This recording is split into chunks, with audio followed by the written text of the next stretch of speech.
Barcelonan, bai, aprobate, galduta aurkitu nintzen, telefonoa deitu eta no llames aquí que está la policía. Cristo, adiós.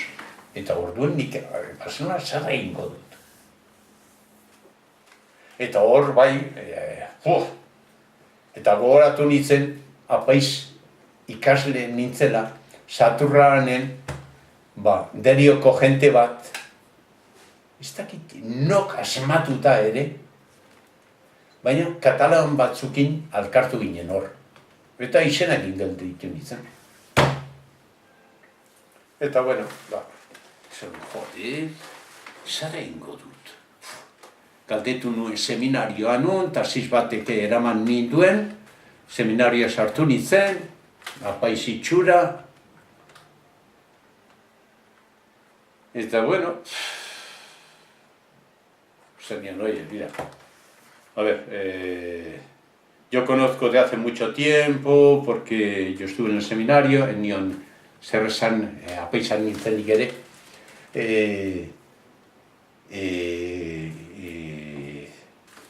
y quiero estar con él. Y dice, fulano de tal, sí, pero apaisa. Sí, pero él vive en la montaña, y la montaña... Pero hablar por teléfono no es posible, no hay teléfono y tal. Cristo. Caray cruz jokatu, te salió. Bueno, yo he venido del País Vasco porque problemas que hay, me han dicho que me marche. Y me ha pasado esto, me han dado un teléfono y me han dicho que ha estado la policía, da tipoak, y ¿me puedes dar el teléfono? Sí. Desagertu zan, deitu zan, sí. Sí, ha estado la policía ahí. Y, pues no sé, yo pensaba tener refugio, por eso he venido con esa dirección. Eta bera bilatu zidan etxe bat, gero pentsatu nuen apaiz etxen bat, parrokiko etxen bat izango etezan. Beste inorren nuen ezagutu. Eta han egon nintzen astebete. Eta astebete pasatu orduko, eta ja beste kaldera eramateko zeuden jente bat, eta nun agertzen dira nik ezagutu nituen trapagarango bi neska. Gauza berdinagaitik, Kristo. Pasatu gendun bi egun alkarrekin, eta bueno, hurrengoko ilunkara baten, Gironara, handik menditik, Perpiñanea jetzi, gabaz, neska apur bat apurtute, bai, negarrez denpora askotan, ni pasaportea kadukatuta, baina Perpiñera jetzi, tren hartu gendun eta San Juan de Luzera. Eta, bueno, hor galdu ginen, bukatu genduen azkenien Beloken da monasterio bat, eta norbaitek eraman ninduen ara, eta bi neskak, Belokeko monasterio Benediti nuena dago hemen, eta 5 metro barrurago dago Beneditinan konbentua, eta bi neskak han, eta ni hor.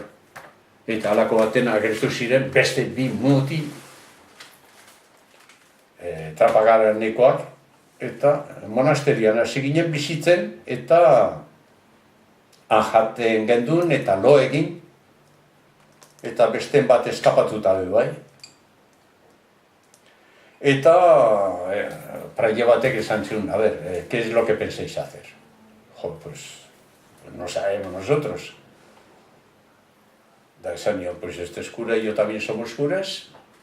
Este es compañera de una de las chicas que está en el otro convento. ¿Y qué sabéis hacer?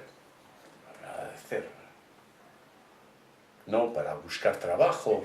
Bueno, pues el compañero de una de las chavalas, es perito electricista. Entonces han sido, oye, pues mira, perito electricista, nosotros tenemos que cambiar la instalación de todo el convento de 125 a 220.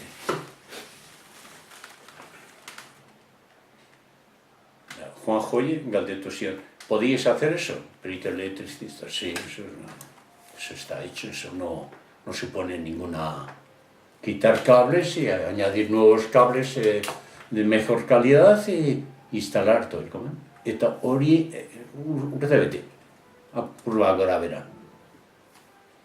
Orduko nik hilabete pasatu ondoren, katea apurtze hori, prentzan agertu zen, polizia joan zela Arboledara, eta nere ordez Trianora joiten zen apaizai, esan zioten, aquí que pasa? Nik enion ezer esan berai. Baina polizia susmoen bat zeukan eta orduen eliza zan retangular bat eta gero honelako altura eskilatxo batzuk zegoen eta han altarea zegoen. Mobitu ezkio multeko pista. Hartu zuten eta orduen prentzan agertu zan, kareo bat egin zioten nire lagunai eta libre utzi zuten.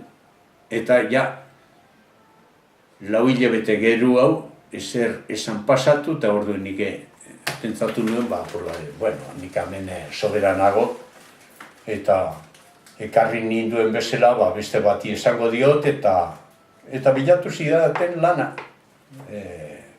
Hernani,